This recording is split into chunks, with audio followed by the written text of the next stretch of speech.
کے بیٹے کا نام محمد، محمد کے بیٹے کا نام قاسم. ادھر آئیے.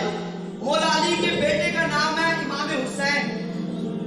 امام حسین کے بیٹے کا نام ہے امام زین العابدین. امام حسین کے بیٹے کا نام ہے امام زین العابدین. پوری توجہ کیجیے گا. امام زین العابدین کے بیٹے کا نام ہے امام باقر.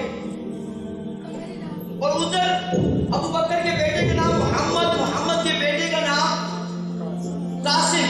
قاسم کی بیٹی کا نام ہے ام فروہ. ام فروہ اور حضرت امام باقر کا نکاح ہوا.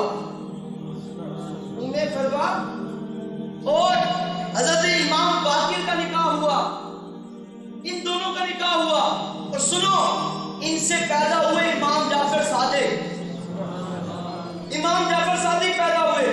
حضرت امام جعفر صادق رضی اللہ عنہ ایک مرتبہ جناب ابو بکر صدیق رضی اللہ عنہ کی شان کو بیان کر رہے. ایک شخص سامنے سے کھڑا ہو گیا، کہنے لگا اے امام جعفر صادق، آپ بھی ابو بکر کو صدیق کہتے ہیں؟ آپ بھی ابو بکر کو صدیق کہتے ہیں؟ فرمایا اصفح دع ہوا جدی. فرمایا دفع ہو جا، چپ ہو جا، وہ میرے نانا جان ہیں. وہ میرے نانا جان ہیں.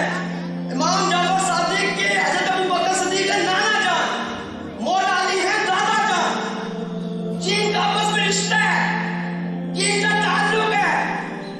آؤ حضرت فاروق اعظم رضی اللہ تعالیٰ عنہ، آپ کا نکاح ہوا حضرت مولا علی کی بیٹی حضرت ام کلثوم کے ساتھ. حضرت فاروق اعظم کا نکاح کن کے ساتھ ہوا؟ بولیے. مولا علی کی بیٹی ام کلثوم کے ساتھ نکاح ہوا. کتنا قریبی رشتہ، کتنا قریبی رشتہ. میں سندھ کے اندر رہا ہوں، سندھ کے اندر بیان کر رہا تھا. حافظ صاحب، مجھے کسی نے پرچی لکھ کر دی. میں نے جب یہ بات بیان کی نا کہ مولا علی کا نکاح ہوا، مولا علی کی بیٹی ام کلثوم کا نکاح ہوا حضرت فاروق اعظم سے، مجھے کسی نے پرچی لکھ کر دی کہ اس وقت فاروق اعظم کی حکومت سی، اس لیے مولا علی ڈر گئے، ڈر کر بیٹی کا نکاح کرا دیا. میں نے کہا بدبخت خاموش ہو جا، لعنت ہے تجھ پر. ادھر سے شیر خدا بھی کہتے ہیں، ادھر سے کہتے ہیں ڈر گئے. ادھر سے کہتے ہیں شیر خدا، ادھر سے کہتے ہیں ڈر گئے. اور تو بھی اپنے ڈر کی وجہ سے اپنے دشمن کو بیٹی دے دے گا. اور مولا علی نے دے دی.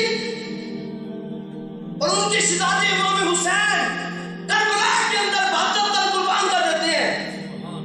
ان کے پاپا جان اپنی بیٹی کا نکاح دشمن سے کریں گے. پر وہ تم کیا بولتے ہو؟ جناب فاروق اعظم رضی اللہ عنہ کا نکاح ہوا حضرت سیدنا مولا علی رضی اللہ عنہ کی بیٹی حضرت ام کلثوم کے ساتھ. کتنا قریبی رشتہ، کتنا قریبی رشتہ. آگے چلیے. حضرت عثمان غنی رضی اللہ عنہ، ان کی ایک بیٹی کا نام ہے حضرت عائشہ. ایک عائشہ بیٹی ہے جناب ابو بکر صدیق کی، جو ہے امہات المومنین، تمام مومنوں کی ماں ہے، میرا آقا کی زوجہ ہے. ایک بیٹی ہے حضرت عثمان غنی کی، جس کا نام ہے عائشہ. حضرت امام حسن رضی اللہ عنہ سے نکاح ہوا. امام حسن کا نکاح ہوا. اچھا، امام حسن نے انتقال ہو گیا. آپ کے انتقال کے بعد، عدت گزرنے کے بعد، امام حسین رضی اللہ عنہ نے اپنی بھابھی حضرت عائشہ سے نکاح کر لیا. اسی طرح امام حسن بھی امام حسین بھی دونوں شہزادے حضرت عثمان غنی رضی اللہ عنہ کے داماد ہیں. دونوں شہزادے حضرت عثمان غنی کے داماد ہیں. یہ رشتہ داریوں کا جال بکھرا ہوا ہے. اتنی قریبی رشتہ داری ہے تو کسی بھی غلط